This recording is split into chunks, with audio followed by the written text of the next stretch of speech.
Pas ibu tuh mau bertanya, terkentut lah ibu tuh. Kuat kentutnya Pak. Nah, kan kadang kita tidak sadar Bu. Apa kata ulama ini pas ibu tuh bertanya, dia sambil bertanya terkentut ibu ini mungkin semangat bertanyanya Pak ya. Nah, pas narik nafas terlepas. Kan itu tidak bisa kita buat tuh Pak kan terkentut tuh.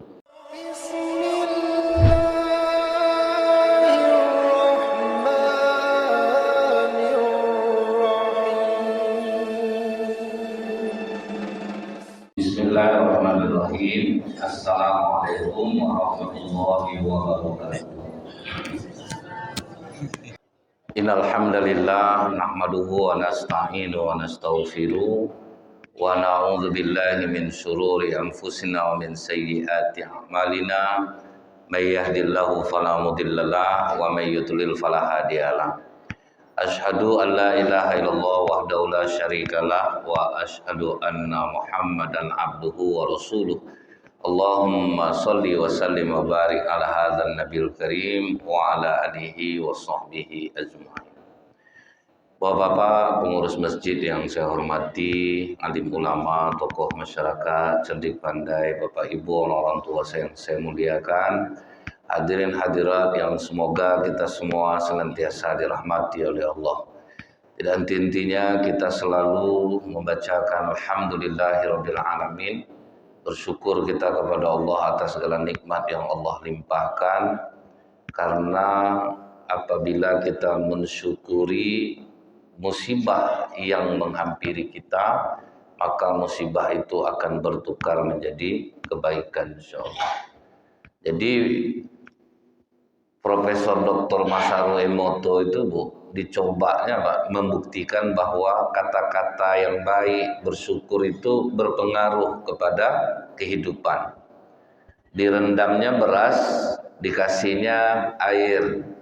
Satu lagi rendam beras, kasih air. Satu lagi rendam beras, kasih air. Di beras yang pertama ini Pak, selalu disebutkan terima kasih, berkah dari Tuhan melaluimu kami diberikan rasa kenyang. Diucapkan terima kasih. Yang satu lagi, dasar beras jelek buat penyakit kau ke badannya. Yang satu lagi dicuekin Pak, tak diacuhkan. Itu dilakukan selama 1 bulan. Apa terjadi Pak? Beras yang selalu diucapkan rasa terima kasih itu mengeluarkan aroma yang sangat wangi. Beras yang dimaki tadi Bu, langsung dia menghitam, mengeluarkan bau busuk. Beras yang tidak diacuhkan berjamur dia. Jadi kalau kita selalu misalnya mengatakan cerah betul hari ini, maka hari yang panas akan menjadi cerah. Tapi kalau kita bilang tidak tanggung panasnya sekarang itu, sama hati-hati kita panas dibuatnya. Jadi kata-kata berpengaruh kepada jiwa. Makanya kita tuh selalu dianjurkan bersyukur, supaya kata-kata baik itu selalu masuk ke dalam jiwa kita. Bersolawat kita kepada Rasulullah SAW dengan ucapan Allahumma salli ala Muhammad wa ala alihi wasallim. Semoga kita senantiasa bersolawat kepada Rasulullah SAW sehingga kita mendapatkan syafaat di yaumil akhir kelak. Kalau sholat normal aja kita Pak, ada berapa kali kita sholawat. Di tahiyat kita tidak henti-henti bersolawat, sampai kadang sholat sunat. Jadi alhamdulillah kita ini diberikan Allah lisan yang tidak berhenti bersolawat kepada Rasulullah SAW.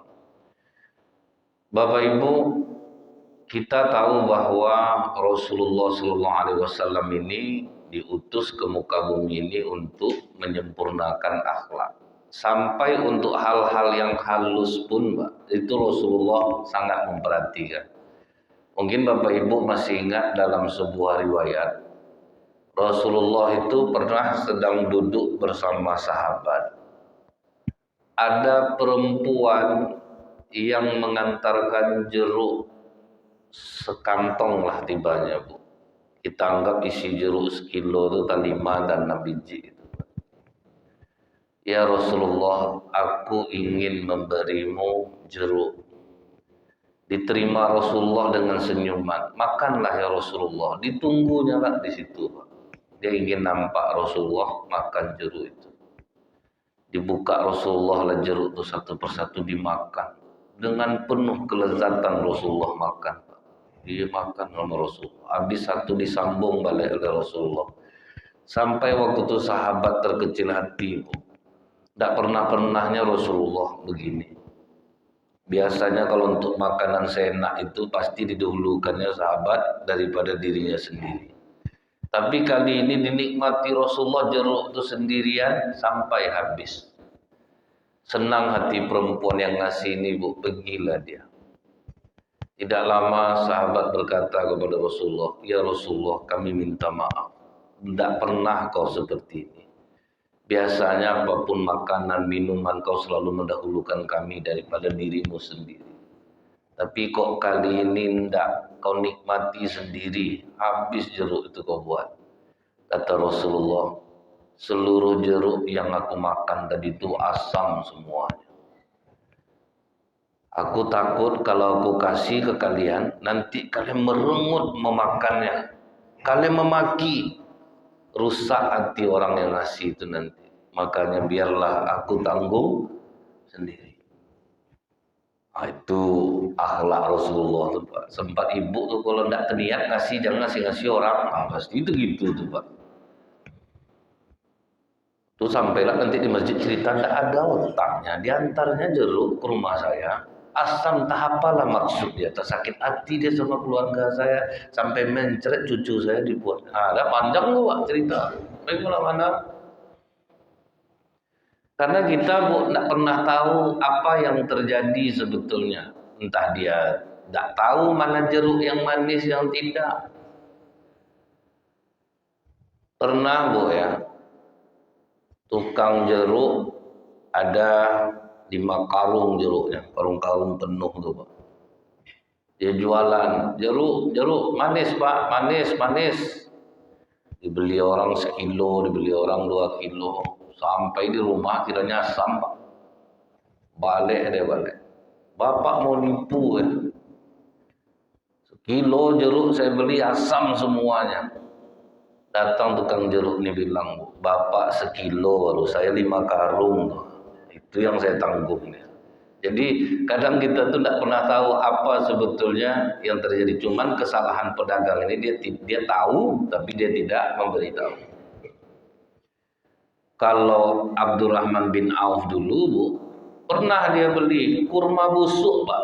Petani lambat memanen, Bu. Busuk kurma itu semuanya. Tak terendam air, tak apa busuk. Kasihan Abdurrahman bin Auf, dibelinya seluruh kurma busuk, Pak, supaya petani tidak rugi. Rupa datang orang dari Yaman, Bu, mau buat obat dari kurma busuk. Terjual balik kurma. Jadi kalau kita jujur, pasti ada balasannya untuk kita. Jadi akhlak Rasulullah yang halus, Pak, bentuknya sepele tetapi berat untuk diamalkan. Kadang kita makan salak, Bu, ya, di tempat acara, dibuka atasnya nampak busuknya, Pak. Jangan ditaruh, pokoknya udahlah, tanggung aja lah penderitaan tuh, makanlah salak tuh, Pak. Kadang kan di soalan ini ada yang AC pendinginnya bagus, ada yang enggak. Kadang memang mau, Pak, sekantong tuh busuk kepalanya semuanya, kepala tuh aja dibuang. Pisang kadang gitu juga, Pak, sudah terbuka rupa nampak busuknya. Jadi menikmati keadaan yang buruk itu, Bu, sampai membuat hati orang senang, itu ternyata bagus dalam Islam. Jangan sampai membuat hati orang terkecil. Nah, apa yang dilakukan Nabi inilah yang dilakukan oleh para sahabat, dilakukan oleh para ulama pada masa lalu. Amalan kecil tapi mahal. Ada seorang ulama namanya Hatim Al-Asam. Padahal ulama ini dia tidak peka, Bu. Tapi ditambah orang namanya jadi Asom. Asom itu kan dia tuli, Pak. Apa sebab dia dipanggil Hatim Al-Asam? Jadi dia ini, Bu, sampai dikatakan oleh para sahabat, Hatim Al-Assom ini Abu Bakar Siddiqnya zaman kita. Orang yang pokoknya oke lah Pak. Bagaimana Abu Bakar Siddiq itu Bu ya? Abu Bakar itu kita tahu semuanya ketika dia bersedekah, berinfak, menghabiskan seluruh hartanya tanpa sisa. Orangnya lembut. Jadi Hatim Al-Assom ini sampai digelari oleh Imam Al-Junaid Abu Bakarnya umat ini, orang yang jujur. Jadi waktu dia ceramah, waktu itu kan belum ada mic Pak. Jadi ceramah nih, orang ramai ceramah pakai suara biasa aja Bu. Jadi orang betul-betul hening, dia ceramah sampailah kepada sesi tanya jawab. Jadi waktu itu siapa yang bertanya maju ke depan, termasuk kaum perempuan. Majulah ke depan. Sampai di depan Bu ya, pas dekat dengan Hatim Al-Assom ini, ulama ini, pas ibu tuh mau bertanya terkentut lah ibu tuh. Kuat kentutnya Pak. Maka kadang kita tidak sadar Bu. Apa kata ulama ini pas ibu tuh bertanya, dia sambil bertanya terkentut ibu ini mungkin semangat bertanyanya Pak ya. Nah, pas narik nafas terlepas. Kan itu tidak bisa kita buat tuh Pak kan terkentut tuh. Di masjid aja ada beberapa kali terlepas kentut orang sedang zikir kadang Pak ya. Kadang memang pun tidak akan disengaja. Sudah tuh Bu, apa kata Hatim Al-Assom ke ibu ini? Bu, tolong diulang pertanyaannya karena saya peka. Sengaja dia bilang gitu supaya ibu ini tidak malu Bu. Senang hati ibu tuh deh, untung Ustaz ini peka. Kalau tidak malu Bu terdengar dia kentut aku tadi. Sejak itulah dia dipanggil Hatim Al-Assom tuh. Dianggap dia membuat dirinya peka supaya orang tidak malu ketika bertanya. Kalau kita tidak tahan gitu tuh Pak ya. Tapi bisa pas dia bilang dia peka tuh Bu, diam seluruh jamaah. Jadi tidak malu. Tapi saya yakin Bu, baunya pasti tinggal tuh Pak. Walaupun ulama ini buat peka, saya yakin tuh baunya pasti tinggal. Itu cara ulama ya Bu ya, bagaimana supaya orang tidak terkecil hati. Nah, ini yang dilakukan pula oleh Buya Hamka. Buya Hamka itu kan pernah ditanya ibu-ibu, Buya, boleh enggak perempuan pakai kutek? Jawaban Buya Hamka, boleh, silahkan. Yang penting ketika beruduk, kikis kuteknya. Itu enggak itu kerja orang Pak. Nah, jadi itu cara beliau menjawab supaya orang enggak tersinggung gitu. Kalau mau pakai kutek, pakailah, tapi sedang haid. Nah, jadi kan tidak perlu mengikis-ikis. Kita dalam keadaan tidak sholat. Kalau sedang sholat, gimana pula kita mau pakai kutek, ya? Tidak sampai air wudhu tertutup kukunya. Nah, jadi itu cara Buya Hamka memberikan jawaban supaya orang tidak tersinggung. Begitu pula tadi Hatim Al-Assom itu. Itulah halusnya akhlak yang diajarkan Rasulullah yang dikembangkan oleh para ulama. Kemudian Pak, yang lebih nak masuk akalnya lagi Bu, apa yang dilakukan oleh Ahmad bin Mahdi. Ahmad bin Mahdi ini Pak, dia ini perawi banyak hadis yang meriwayatkan hadis lengkap dengan sanadnya. Dan dia ini sampai Bu tidur tanpa kasur selama 40 tahun. Begitulah takutnya dia dengan kemewahan dunia ini Bu. Dia memilih tidur tanpa kasur. Halusnya jiwa dia ini Pak, pernah ada perempuan datang.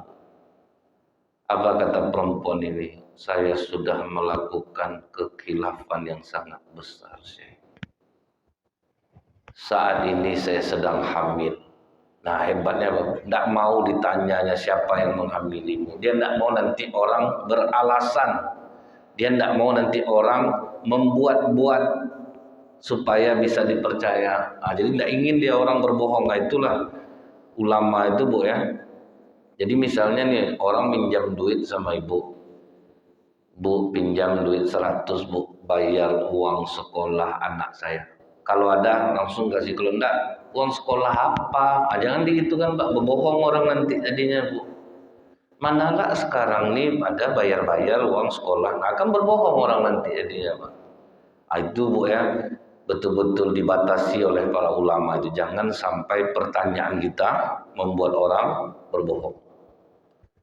Karena orang pasti akan melindungi dirinya Pak ya, bagaimana supaya dia tidak membuat orang akhirnya berbohong. Misalnya Bu, orang minjam, Pak ada duit Bapak untuk beli susu anak saya Pak. Udahlah kalau ada kasih aja. Lupa nampak sedang berjudi dia Pak. Dijadikannya modal dari uang beli susu untuk berjudi. Penting kita tidak membuat dia berbohong. Akhirnya Allah yang membuktikan bahwa dia berbohong. Nah, jadi biarkan Allah yang membuktikan. Jangan sampai kita yang mencari tahu. Habis ibu nyumbang di masjid, janganlah ibu selidiki di mana orang beli sapi, berapa harga sapi itu. Pergilah ke tempat orang tukang sapi itu Pak. Berapa harga sapi ini? Diselidikinya semua Pak. Tidak perlu. Masalah kami geleme aja dapat tiap tahun tuh. Nah, misalnya gitu lah. Mental panitianya yang dirubah gitu. Dikasih tahu, kan banyak pengajian di sini nih. Dan saya sering menyampaikan saling menjaga.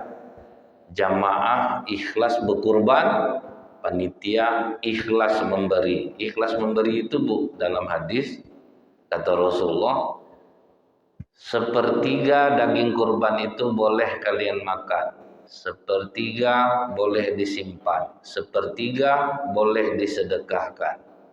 Artinya dalam satu sapi berkurban mendapatkan sepertiga.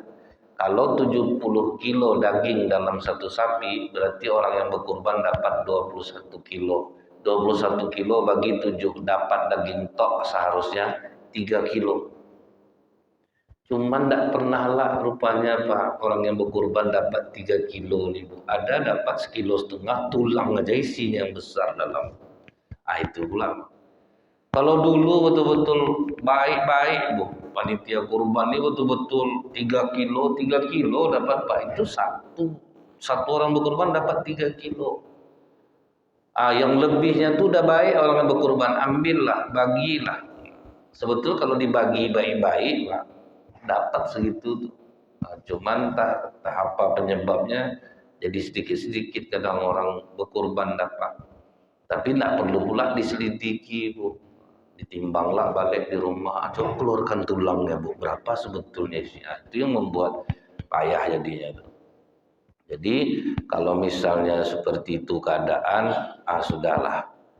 Mungkin kita harus banyak-banyak mendoakan agar mendapat panitia yang aman. Ada lagi orang yang berkorban nih Bu, bapak korban, anaknya 5 orang jadi panitia semuanya. Istri jadi panitia, udah untuk dia lah daging tuh semuanya Pak. Kan panitia dapatlah kupon itu Bu ya. Banyak lah dapat untuk dia, balik modal dia kurban Bu, balik daging itu ke dia. Nah ini Bu, harus dihindari. Nah, jangan sampai seperti itu. Jadi kita ini kan Pak, tidak boleh menggunjing orang, tapi tidak boleh pula membuat sesuatu yang buat digunjing orang. Jadi kita pun janganlah membuat orang menggunjing kita. Jadi kita jangan menggunjing orang, jangan membuat digunjing orang. Jadi tidak perlu diselidiki atau ditanyakan ke orang itu sampai membuat dia harus berbohong. Nah, Ahmad bin Mahdi ini Bu, perempuan itu datang, saya hamil, tolong kau menjadi suami saya supaya tidak malu saya sama keluarga saya. Katakan kau suamiku, aku janji aku akan balas kebaikan. Kata Syekh Ahmad bin Mahdi. Berapa malu yang seharusnya dia tanggung. Diakuinya perempuan itu istrinya. Andailah dia tidak sempat mengundang orang lah katanya. Sampai keluarga perempuan ini bahagia Bu, tidak nyangka kami pantas kau diam-diam selama ini, rupanya seorang ulama suamimu. Kami memaklumi karena takut kalau banyak orang tahu beginilah begitulah, keluarga dah senanglah hatinya nih Bu. Syekh Ahmad bin Mahdi pasang badan Pak, untuk hal yang seperti ini ya kan. Kalau sempat orang macam kita tuh udah banyak fitnah tuh. Tapi dia rela sampai perempuan itu melahirkan.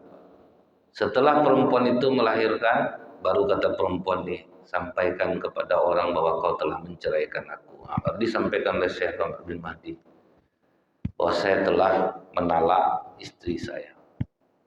Pulanglah dia ke kampungnya perempuan ini, minta terima kasih betul perempuan itu.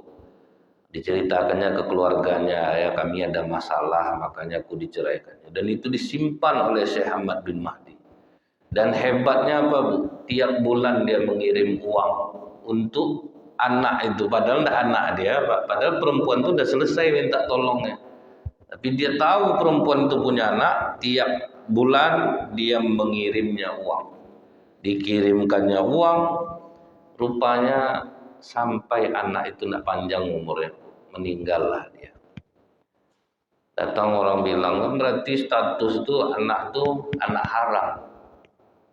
Bagi Allah, anak itu semuanya fitrah. Kelakuan orang tuanya lah yang membuat dia yang berdosa.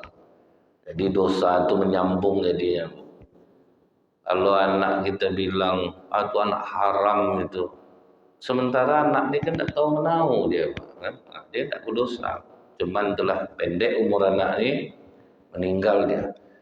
Perempuan itu datang balik ke Syekh Ahmad bin Mahdi, Pak. Rupanya uang kiriman dari Syekh Ahmad bin Mahdi itu tidak ada dipakainya sepeser pun. Dibalikkannya balik. Ini seluruh uang yang pernah kau kirim untuk anak. Kau sudah mengakui aja waktu itu sudah senang betul hati aku. Berapa sedihnya hatimu mengakui aku sebagai istrimu. Jadi aku kembalikan uang yang telah kau berikan kepadaku. Kata Syekh Ahmad bin Mahdi, uang itu untukmu sebagai bukti pertalianku dengan bayi yang kau lahirkan itu. Tidak diambilnya balik. Itu baiknya ulama itu Pak. Kalau kita kan kita ambil balik itu Pak. Tidak nyangka lah, iyalah sedang perlu pula sekarang. Terima kasih lah ya kalau dibalikkan.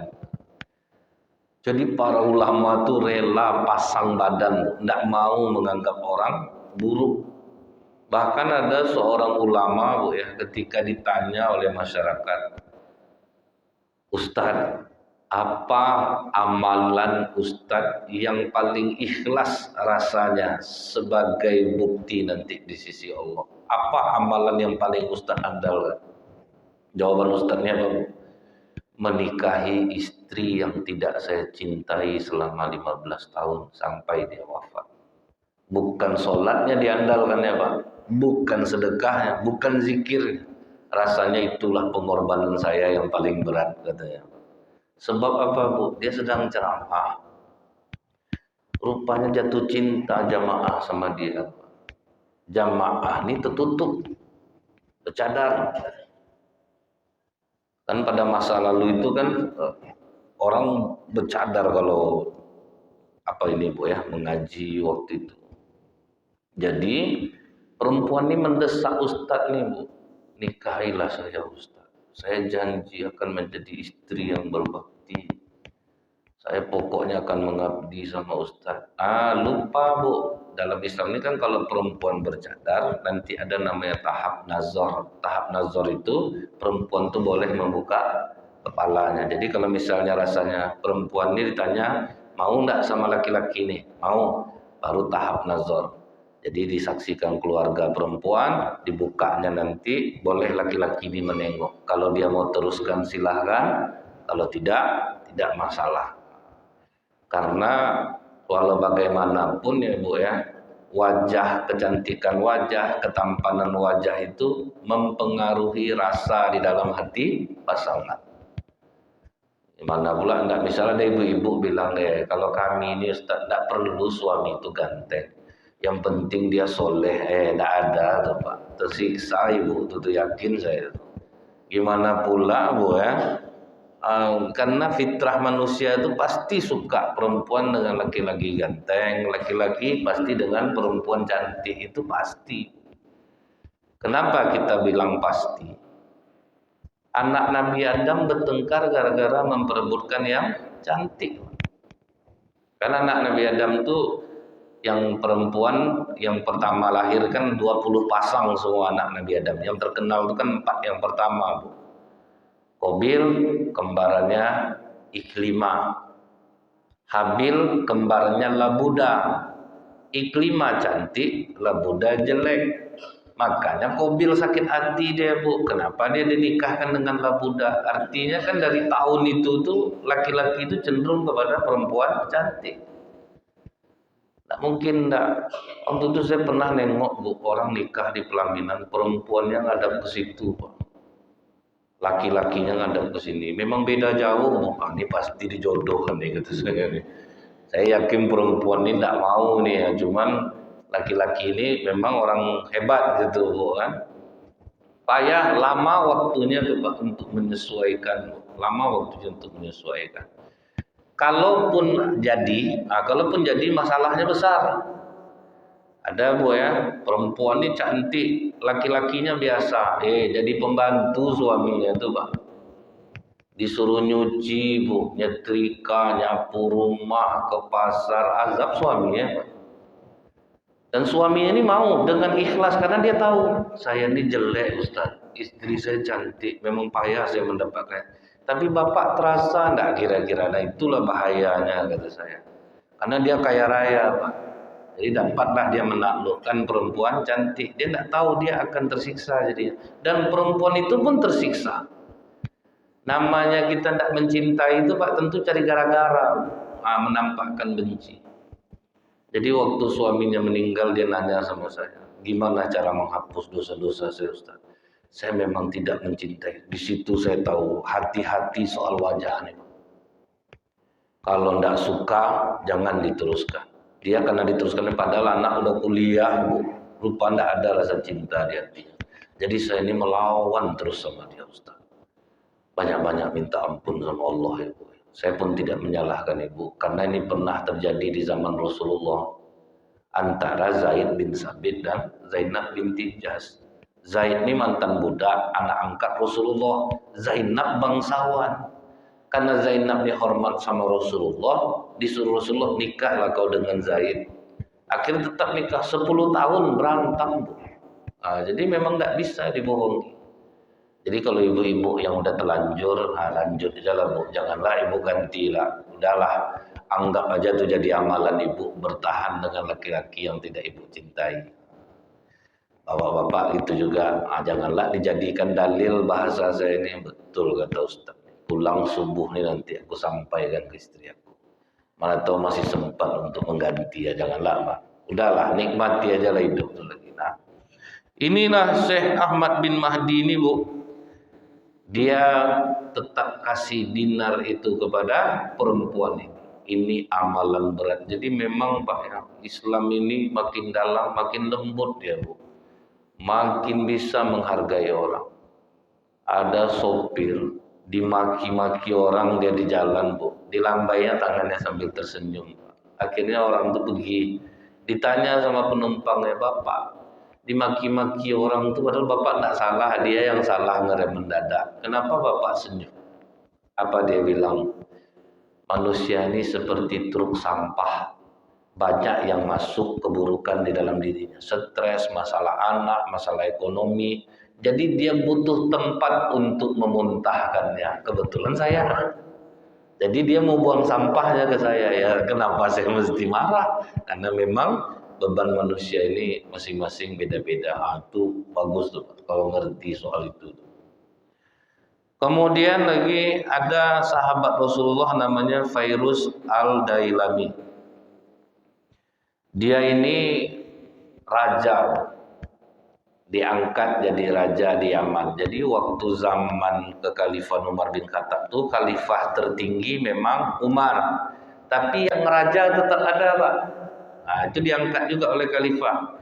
Waktu itu yang diangkat menjadi raja Yaman adalah Fairuz al-Dailami.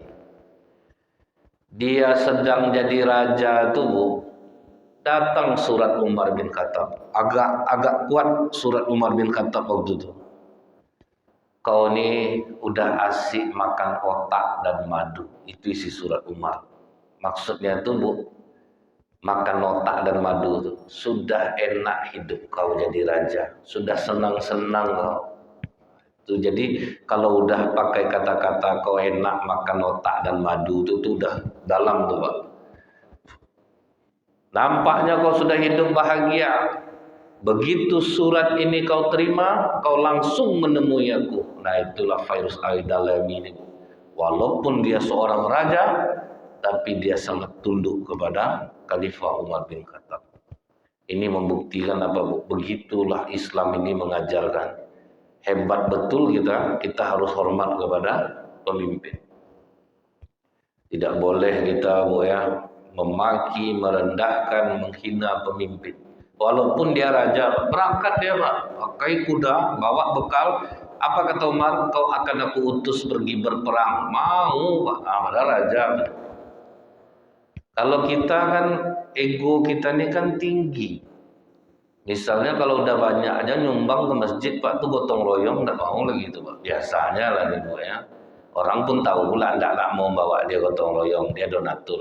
Tapi kalau di masa Rasulullah tuh Abdurrahman bin Auf banyak nyumbang, tapi perang ikut Pak.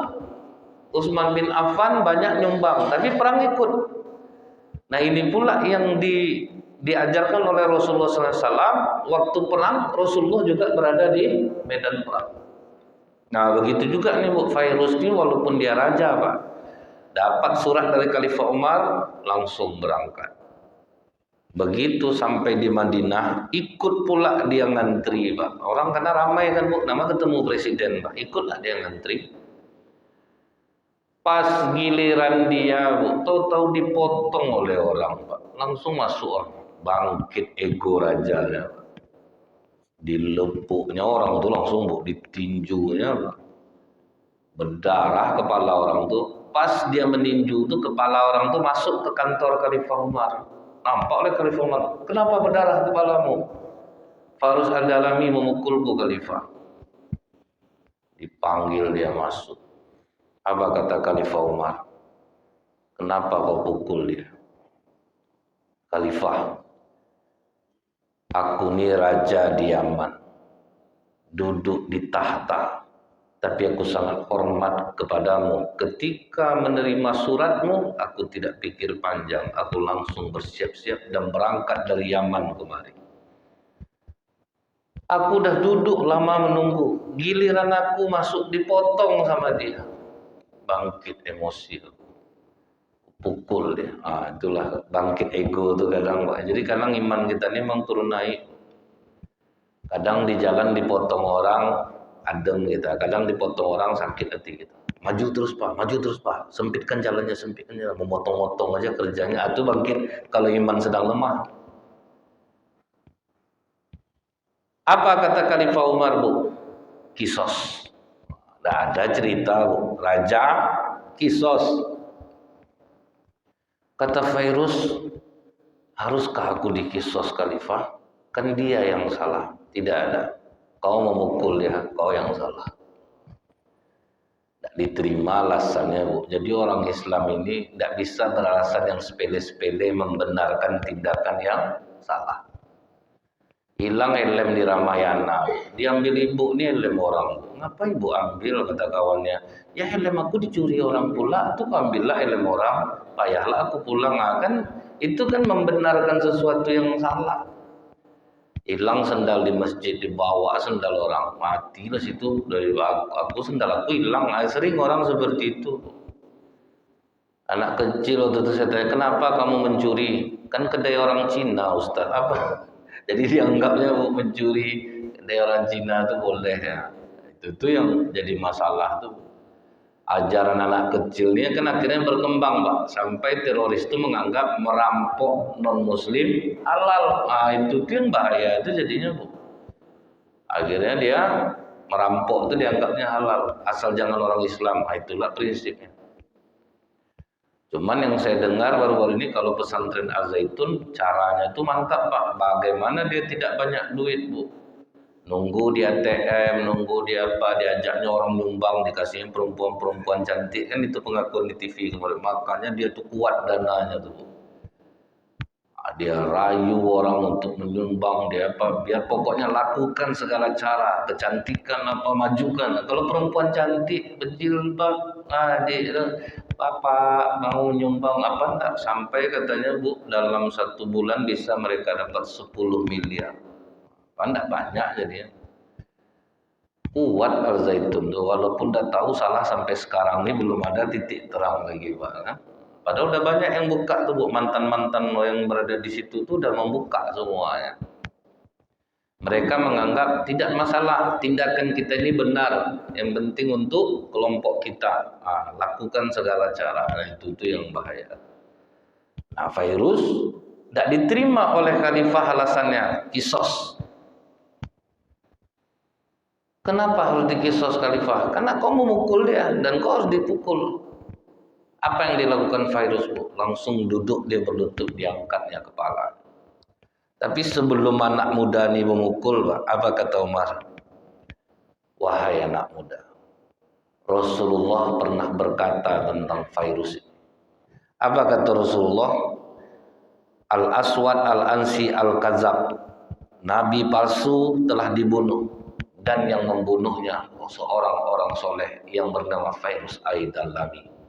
Jadi virus inilah orang yang berhasil membunuh Nabi palsu. Silahkan kau kisos dia. Mendengar itu gigil anak muda nih. Tidak khalifah, aku tidak akan memukul orang yang dipuji oleh Rasulullah kesolehannya. Aku tidak memukul. Nah, itu pula perasaan para sahabat tuh, orang yang dipuji oleh Rasulullah tidak akan aku pukul. Kalau kita tidak ada cerita tuh Pak, tidak ada, nanti lah dulu tuh. Penting pukul dulu, sakit aku nih. Tapi dia tidak. Begitu dia mau mukul, tidak jadi, aku tidak mau mukul. Apa yang dilakukan oleh virus? Kau ikhlas memaafkan aku? Ikhlas. Ini aku berikan uang untukmu 30.000 dirham. Ini pedangku, ini kudaku, ambil untukmu. Jadi memaafkan ini memang mahal Pak. Kena tinju aja 30.000 dirham Pak, kali 90.000, 2,7 M Pak. Lumayan kan Bu ya. Makanya pas ada orang Indonesia yang membunuh majikannya itu berapa diminta ya? 19 miliar. Nah, itu Pak. Hati-hati nampar orang, pukul orang, lumayan harganya Bu. Itu macam yang di Mekah tuh Bu ya, orang banyak bilang parah betul pemerintah Arab Saudi ini. Salah besar orang nuduh itu. Karena yang menentukan hukuman kisos bukan pemerintah, tapi keluarga korban. Malah pemerintah Arab Saudi itu bila ada misalnya orang Indonesia yang mau dihukum pancung karena membunuh majikannya, pemerintah Arab Saudi itu malah tugasnya apa Pak? Membujuk keluarga korban untuk memaafkan. Maafkan dia, maafkan dia. Ada yang ditunggu anaknya balik Bu. Udah berakal anaknya baru ditanya lagi, kau maafkan dia enggak? Kalau maaf katanya lepas Bu, tapi dia bilang enggak. Dia nuntut sampai 19 miliar, nyumbanglah orang Indonesia semuanya waktu itu Pak kan, sampai dapat menebus dia. Tindakan orang Indonesia bagus, mau menyumbang. Tetapi yang akan salah orang yang menerimanya. Nah, itu Pak ya. Jadi kadang kita ini berbuat baik dengan orang, sementara orang itu sebetulnya memang pantas untuk dihukum karena dia jahat.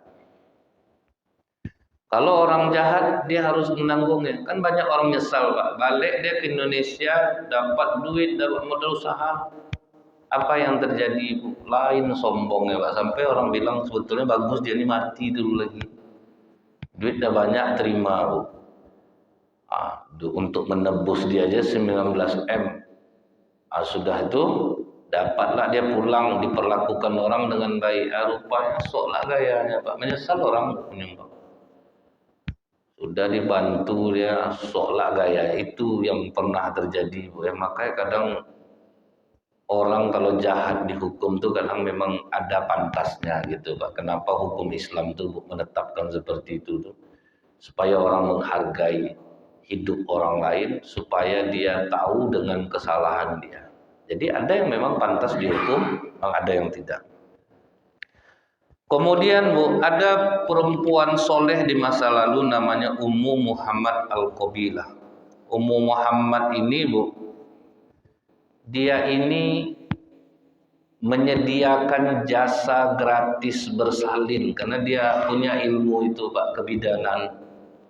Jadi dia tuh Bu ya, pokoknya tidak pernah meminta uang kepada orang-orang miskin yang mau melahirkan. Itulah amalan dia Bu. Tiap dengar ada orang hamil, dia yang rawat, dikunjunginya, diobati, nanti melahirkan, dia yang menyalinkannya.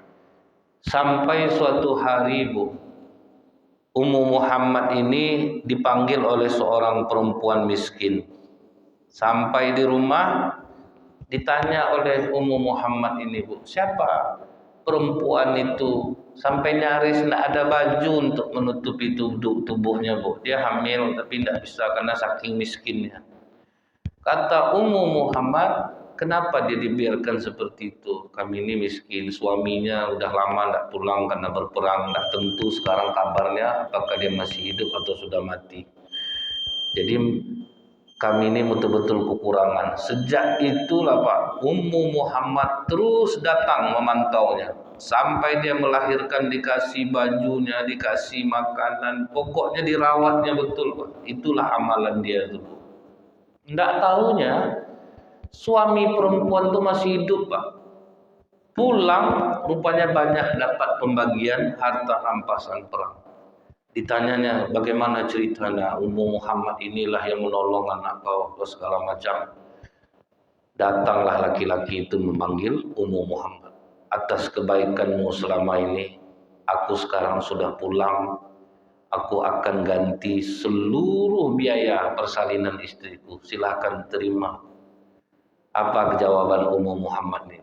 Aku tidak akan mengganti akhiratku dengan dunia yang kau berikan kepadaku. Nah itu yang sulit tuh Pak. Tidak mau mengambil kebaikan yang sudah diberikan. Nah, diganti balik, tidak mau dia. Sejak itu tidak mau dia datang ke sana lagi. Nah inilah mental-mental yang terdidik oleh Rasulullah dan para sahabat. Dan mudah-mudahan kita pun mampu mengamalkannya insyaAllah. Subhanakallahumma bihamdika asyhadu an la ilaha illa anta astaghfiruka wa atubu ilaik. Assalamualaikum warahmatullahi wabarakatuh.